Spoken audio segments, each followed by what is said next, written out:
কৃষ্ণা 2024 সালের প্রথম একাদশী কবে? এই একাদশীর কি নাম? এই একাদশীর কি মাহাত্ম্য রয়েছে? একাদশী করার নিয়ম কি? একাদশীর আগের দিন কি করব, একাদশীর দিন কি করব, একাদশীর পরের দিন কি করব, আজকে এটা নিয়ে আলোচনা করব। সবাই সাথে থেকো।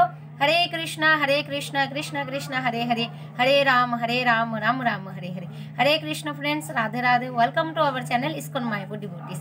কেমন আছো তোমরা সবাই? আশা করছি সবাই খুব ভালো আছো। রাধা মাধব গুরু গৌরাঙ্গের কৃপায় আমিও খুব ভালো আছি।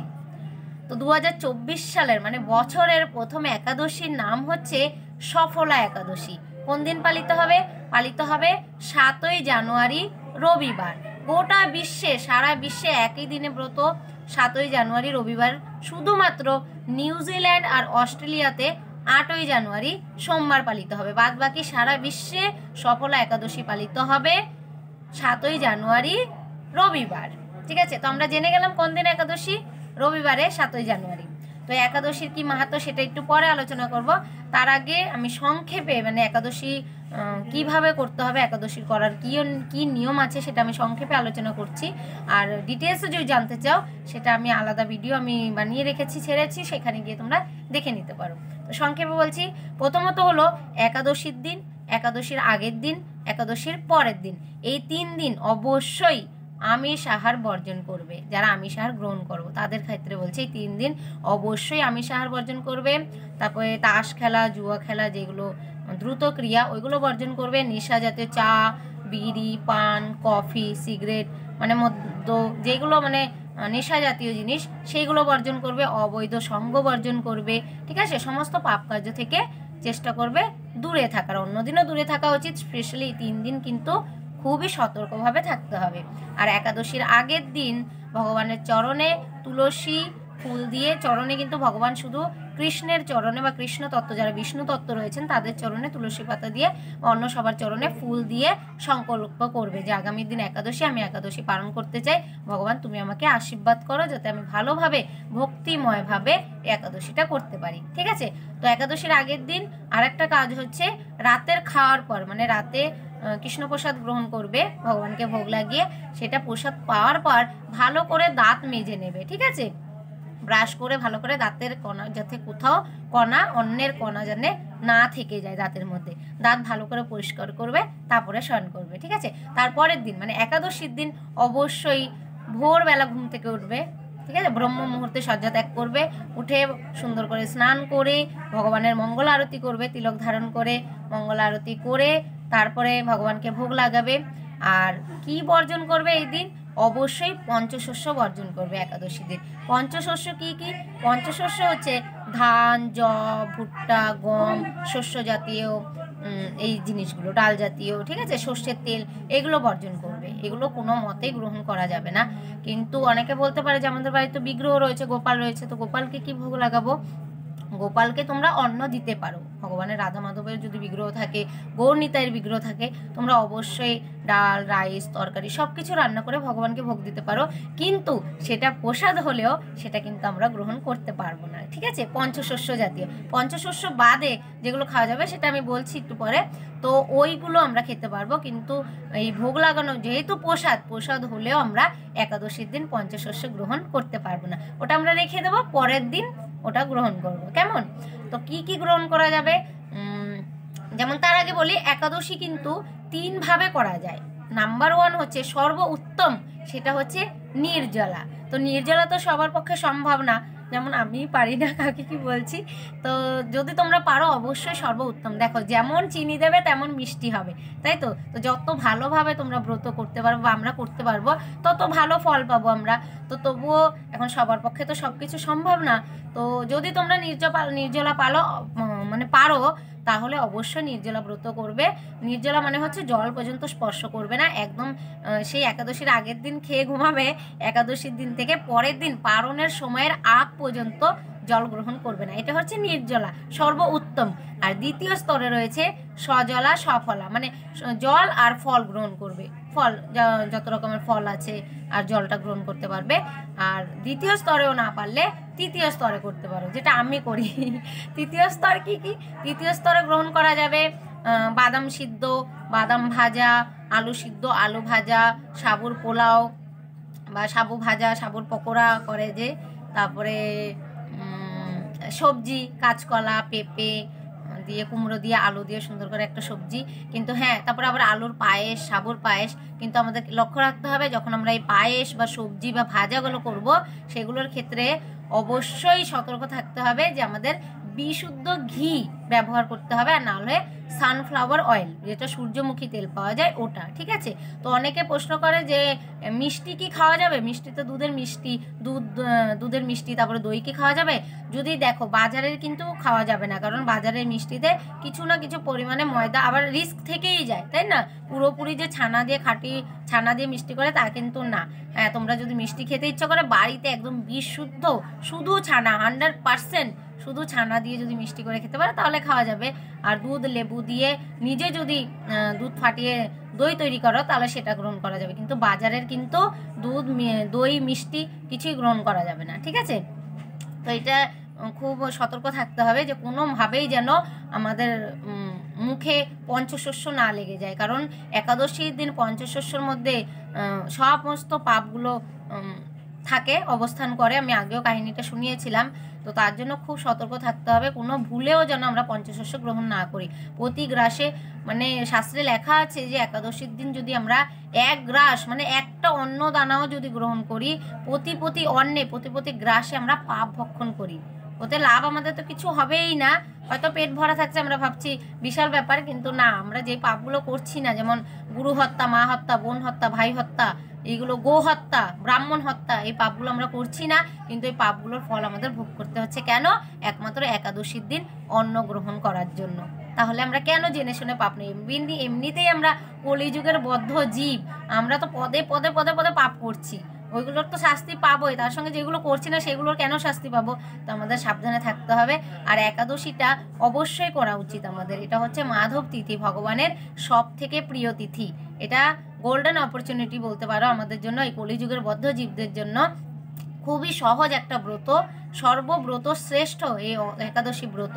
তো এই একাদশী আমরা নিজে করব, নিজের আত্মীয় স্বজন, বন্ধু বান্ধব সবাইকে বুঝিয়ে একাদশীটা অন্তত অন্নব্রত করো না করো, একাদশী ব্রতটা অবশ্যই আমাদের করতে হবে। আর সবাইকে প্রিচিং করতে হবে যাতে সবাই এই একাদশী ব্রতটা অবশ্যই করে, কারণ এটা এতটাই সহজ পন্থা যে কোনো কষ্টই নেই। যে অনেকে বলে যে আমি না খেয়ে থাকতে পারবো না, আরে বাবা, না খেয়ে থাকার প্রয়োজন নেই, তুমি শুধু পঞ্চশস্যটা বর্জন করো, তাহলেই তো কোনো সমস্যা নেই, তাই তো। তো যাই হোক, অনেক ডিটেলসে বলে ফেলে, আর বলছি না আমি একাদশী কীভাবে করবে। তো এইভাবে ভগবানকে ভোগ লাগিয়ে কৃষ্ণপ্রসাদ গ্রহণ করবে পঞ্চশস্য বাদ দিয়ে, আর ভগবানের অধিক অধিক হরিনাম জপ করবে। জপ ছাড়াই কিন্তু কলিযুগের বদ্ধজীবের এই কোনো গতি নেই। তো হরে কৃষ্ণ মহামন্ত্র অবশ্যই বেশি বেশি জপ করবে। যারা জপ করো না, জপ করা স্টার্ট করে দাও, ঠিক আছে। তো যারা 16 মালা জপ করো, অবশ্যই একাদশীর দিন 25 মালা জপ করবে। এই দিন আমাদের পরের আলোচনা, পরের সমালোচনা, এগুলো থেকে দূরে থাকতে হবে। ভগবানের কথা আলোচনা করতে হবে। ভগবানের যে গ্রন্থ রয়েছে, মুখনিসৃত বাণী, ভগবদ গীতা যথাযথ সেটা পাঠ করব। তারপরে নির্দিষ্ট একাদশী ব্রত মাহাত্ম্য কথা শ্রবণ করব, পাঠ করব। শ্রবণ করলেও একই ফল, পাঠ করলেও একই ফল, ঠিক আছে। যা খুশি করতে পারো, কিন্তু অবশ্যই করতে হবে নির্দিষ্ট একাদশীর ব্রত মাহাত্ম্য কথা শ্রবণ বা পাঠ করতে হবে। তারপরে ভাগবতম পাঠ করব। এই পাঠ করতে করতে, ভগবানের সেবা করতে করতে দিন কোথায় চলে যাবে টেরই পাবো না। লোকের কথা আলোচনা, লোকের নিন্দা করার তো সময়ই পাবো না আমরা যদি ভগবানের কথা আলোচনা করি, কি তাই তো। তো আশা করছি তোমরা সবাই একাদশী ভক্তি সহকারে করবে, ঠিক আছে। তো চলো এখন কথা না বাড়িয়ে আমরা নির্দিষ্ট যে একাদশী, সফলা একাদশী 7ই জানুয়ারি রবিবার, সেই একাদশীর আমরা ব্রত মাহাত্ম্য কথা পাঠ করছি। তো সেই গ্রন্থটা আমি বের করে নিই, তোমরা পাঠ করো আমার সাথে। তোমাদের কাছে যদি থাকে একাদশী মাহাত্ম্য গ্রন্থ, আর যদি না থাকে তাহলে তোমরা শ্রবণ করো, একই ফল পাবে। চলো। সফলা একাদশী ব্রত মাহাত্ম্য কথা। পৌষ মাসের কৃষ্ণপক্ষের একাদশীর নাম সফলা। ব্রহ্মাণ্ড পুরাণে যুধিষ্ঠির শ্রীকৃষ্ণ সংবাদে এই তিথির মাহাত্ম্য বর্ণিত হয়েছে। যুধিষ্ঠির বললেন, হে প্রভু, পৌষ মাসের কৃষ্ণপক্ষে একাদশীর নাম, বিধি এবং পূজ্য দেবতা বিষয়ে আমার কৌতূহল নিবারণ করুন। শ্রীকৃষ্ণ বললেন, হে মহারাজ, আপনার প্রতি স্নেহবশত এই ব্রত কথা বিষয়ে বলছি। এই ব্রত আমাকে যেরকম সন্তুষ্ট করে, বহু দান দক্ষিণাযুক্ত যজ্ঞ আদি দ্বারা আমি সেরকম সন্তুষ্ট হই না। তাই যত্ন সহকারে এই ব্রত পালন করা কর্তব্য। পৌষ মাসের কৃষ্ণপক্ষিয়া একাদশীর নাম সফলা। নাগদের মধ্যে যেমন শেষ নাগ, পক্ষীদের মধ্যে গরুড়, মানুষদের মধ্যে ব্রাহ্মণ, দেবতার মধ্যে নারায়ণ সর্বশ্রেষ্ঠ, তেমনি সকল ব্রতের মধ্যে একাদশী ব্রতই সর্বশ্রেষ্ঠ। হে মহারাজ, যারা এই ব্রত পালন করেন তারা আমার অত্যন্ত প্রিয়। তাদের এ জগতে ধন লাভ ও পরজগতে মুক্তি লাভ হয়। হাজার হাজার বছর তপস্যায় যে ফল লাভ হয় না, একমাত্র সফলা একাদশীতে রাত্রি জাগরণের ফলে তা অনায়াসে প্রাপ্ত হওয়া যায়। মহিষ্মত নামে এক রাজা প্রসিদ্ধ চম্পাবতী নগরে বাস করতেন। রাজার 4 জন পুত্র ছিল, কিন্তু তার জ্যেষ্ঠ পুত্র লুম্ভক সর্বদা পরস্ত্রী গমন, মদ্যপান প্রভৃতি অসৎ কার্যে রত ছিল। সে সর্বক্ষণ ব্রাহ্মণ, বৈষ্ণব ও দেবতাদের নিন্দা করত। পুত্রের এই আচরণে ক্ষুব্ধ হয়ে রাজা তাকে রাজ্য থেকে বার করে দিলেন। স্ত্রী, পুত্র, পিতা, মাতা, আত্মীয় স্বজন পরিত্যক্ত হয়ে সে এক গভীর বনে প্রবেশ করল। সেখানে কখনো জীবহত্যা, আবার কখনো চুরি করে জীবন ধারণ করতে লাগলো। কিছুদিন পরে একদিন সে নগরে প্রহরীদের কাছে ধরা পড়ল, কিন্তু রাজপুত্র বলে সেই অপরাধ থেকে সে মুক্তি পেল। পুনরায় সে বনে ফিরে গিয়ে জীবহত্যা ও ফল মূল আহার করে দিন যাপন করতে লাগলো। ওই বনে বহু বছরের পুরানো একটি বিশাল অশ্বত্থ বৃক্ষ ছিল। সেখানে ভগবান শ্রী বাসুদেব বিরাজমান বলে বৃক্ষটি দেবত্ব প্রাপ্ত হয়েছে। সেই বৃক্ষতলে পাপ বুদ্ধি লুম্বক বাস করত। বহুদিন পর তার পূর্বজন্মের কোনো পুণ্য ফলে সে পৌষ মাসের দশমী দিনে কেবল ফল আহারে দিন অতিবাহিত করল, কিন্তু রাত্রিতে অসহ্য শীতের প্রকোপে সে মৃতপ্রায় হয়ে রাত্রি যাপন করল। পরদিন সূর্য উদয় হলেও সে অচেতন হয়েই পড়ে রইল। দুপুরের দিকে তার চেতনা ফিরল। ক্ষুধা নিবারণের জন্য সে অতি কষ্টে কিছু ফল সংগ্রহ করল। এরপর সেই বৃক্ষতলে এসে পুনরায় বিশ্রাম করতে থাকলো। রাত্রিতে খাদ্য অভাবে সে ক্রমশ দুর্বল হয়ে পড়ল। সে প্রাণ রক্ষার্থে ঈশ্বরের উদ্দেশ্যে ফলগুলি নিয়ে, হে ভগবান, আমার কি গতি হবে বলে অশ্রুপাত করতে করতে সে বৃক্ষমূলে, হে লক্ষ্মীপতি নারায়ণ, আপনি প্রসন্ন হন বলে নিবেদন করল। এইভাবে সে অনাহারে ও অনিদ্রায় সে রাত্রি যাপন করল। ভগবান নারায়ণ সেই পাপী লুম্ভকের রাত্রি জাগরণকে একাদশীর জাগরণ এবং ফল অর্পণকে পূজা বলে গ্রহণ করলেন। এইভাবে অজ্ঞাতসারে লুম্ভকের সফলা একাদশী ব্রত পালন হয়ে গেল। প্রাতঃকালে আকাশে দৈববাণী হলো, হে পুত্র, তুমি সফলা ব্রতের পুণ্য প্রভাবে রাজ্য প্রাপ্ত হবে। সেই দৈববাণী শোনা মাত্র লুম্ভক দিব্য রূপ লাভ করল। তার পাপ বুদ্ধি দূর হলো। সে পুনরায় নিষ্কণ্টক রাজ্য লাভ করল। স্ত্রী পুত্র সহ কিছুকাল রাজ্য সুখ ভোগের পর পুত্রের উপর রাজ্যের ভার দিয়ে সে সন্ন্যাস আশ্রম গ্রহণ করল। অবশেষে মৃত্যুকালে সে অশোক অভয় ভগবানের কাছে ফিরে গেল। হে মহারাজ, এভাবে সফলা একাদশী যিনি পালন করেন তিনি জাগতিক সুখ ও পরে মুক্তি লাভ করেন। এই ব্রতে যারা শ্রদ্ধাশীল তারাই ধন্য, তাদের জন্ম সার্থক, এতে কোনো সন্দেহ নেই। এ ব্রত পাঠ ও শ্রবণে মানুষের রাজসূয় যজ্ঞের ফল লাভ হয়। হরি বল। তো আমরা সবাই রাজসূয় যজ্ঞের ফল পেয়ে গেলাম। হরি বল। জয় শ্রী শ্রী সফলা একাদশী ব্রত মাহাত্ম্য কথা কি জয়। তো এটা ছিল সফলা একাদশী ব্রত মাহাত্ম্য কথা। কেমন লাগলো শ্রবণ করে? আনন্দ লাগলো না খুব? যে হ্যাঁ, আমি অবশ্যই করবো, একটা উৎসাহ জাগলো কি না?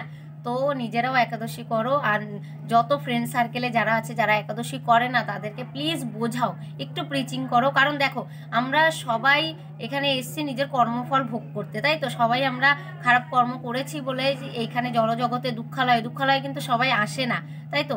আমরা এসছি ভোগ করতে, মানে পাপ ভোগ করে, নিজের কর্মফল ভোগ করতে।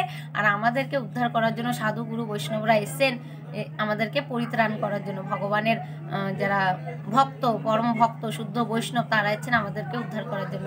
তো আমরা আমাদের উচিত তাদের কথা মেনে, তাদের পদক্ষেপ, তারা যে রাস্তাটা আমাদেরকে দেখাচ্ছেন সেই রাস্তায় চলে অতি শীঘ্র আমাদের যেটা প্রকৃত আলয়, আমাদের আসল বাড়ি ভগবত ধাম গোলক বৃন্দাবন, সেখানে আমাদের চলে যাওয়া উচিত। তো আমরা একা একা কেন যাব?